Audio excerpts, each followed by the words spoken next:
And, so now we're gonna go back to Netflix and Friends, and we're gonna talk about the Death and Resurrection The show. Death and Resurrection show, yeah. So, So Sean, as I yes, said, you have a habit of finding really, really interesting titles. well, So, yeah, yeah. So, so what is well, this? okay, so this is okay. This is about a band called Killing Joke, which were probably post punk. Probably this is the loudest band I've ever heard, the loudest. And I've been to a lot of gigs when I was younger, but this was about this was post loudest. It was so loud, man. My ears were Mm. like for about 2 days, which I worry about. Anyway, so this is the story about Killing Joke. Like you get these documentaries. It's basically a documentary with Okay. like the Filth and the Fury was about the Sex Pistols, and Yep. Westway to the World was about the Clash. So, um, Killing Joke, not a band you've heard of, and it's their whole story of how they formed. So they formed like the four of them thought, and obviously, like bands do, you get a bit of a split up now and again. But Jazz Yep. Coleman, who was the lead singer, um, he sort of the band was just about to make it. The band was just about to go big, and then he cleared off and he disappeared. And it's like, in the NME and all that, this new band, where's the lead singer gone? Where's and he became all spiritual, and he Oh yeah. became more like, and he went off to Iceland to like these and did all mystic stuff and astrology stuff, similar to tarot, I guess, which was all the arcana stuff. And then he did Well it. done for bringing that back in, Sean. But also, don't bring that back up No, again. no, no, no, no, no. So yeah, so this was totally different, but some of the traits were the same. What I liked about this, there was lots of old footage of the formative ones. Uh, the guitarist died, the drummer and the lead singer fell out, but now they've sort of all made up. So they're looking really, really old, by the way. They're looking really, really old. So basically, it's a story. If you're into Killing Joke, I mean, they did do a lot of bands are influenced by them, like Nirvana, Nine Inch Nails, all those, and probably the famous thing was, the Nirvana track goes well, they did a Yeah, song yeah, called yeah, eight. yeah. They did a song called 80s, and it went and they were going to sue this band, so they were going to sue Nirvana for Yep. using the guitar riff, but I think that's "Come as You Are." Come as yeah, but Yeah, yeah, the yeah. other one was 80s. Anyway, but then Kurt Cobain obviously committed suicide, so they sort of made up, and there's this one period where with Dave Grohl from the Foo Fighters, they sort of Yeah, did a collaboration band called yeah. yeah. So and I mean obviously you've got to be a fan of the band, I guess, to enjoy this type of thing.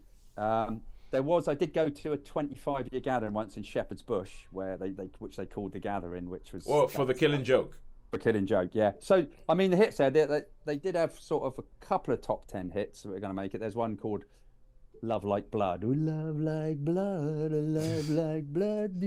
But what these were known for was the it was a lot of feedback, a really, really different sound. I mean, I think it's probably maybe you should listen to a couple, but I think it was a love hate thing. I mean, they were on Top of the Pops and they were on the Tube and they were on. All right.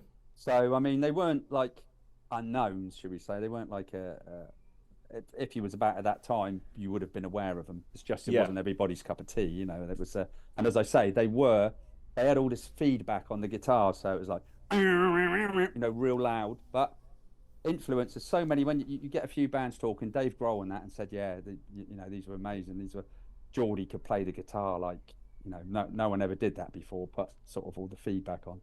So yeah, yeah, so basically it's a documentary about how they formed. They were just going to start to get big, and then he was went a bit mad, Jazz yeah. Coleman. So what's happened? What happened to Killing Joke? What happened?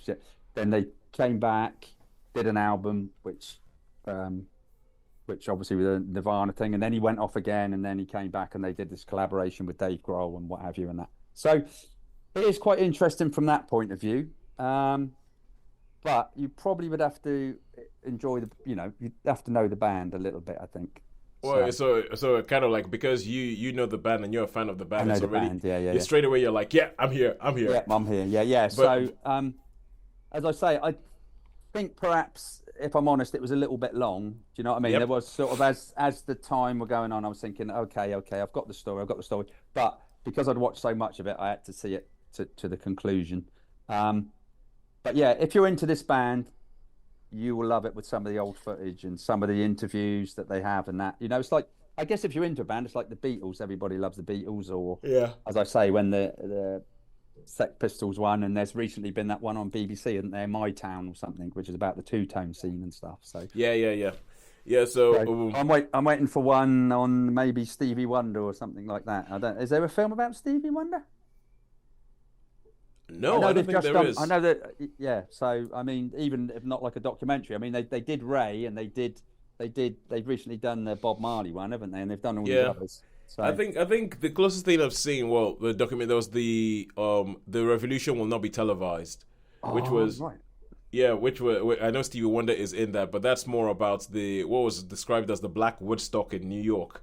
That Wow, they okay. seem to be a concerted effort to hide this thing because it was massive, it was big, Yeah. and the guy who directed it had to go to Japan to find all these old tapes and put it together and go like, it was this massive, big black cultural moment. I'm not aware of that. Not aware of that. And that's part of the point, that the powers that be did a lot of work to make sure that nobody could get their hands on the tapes for this thing.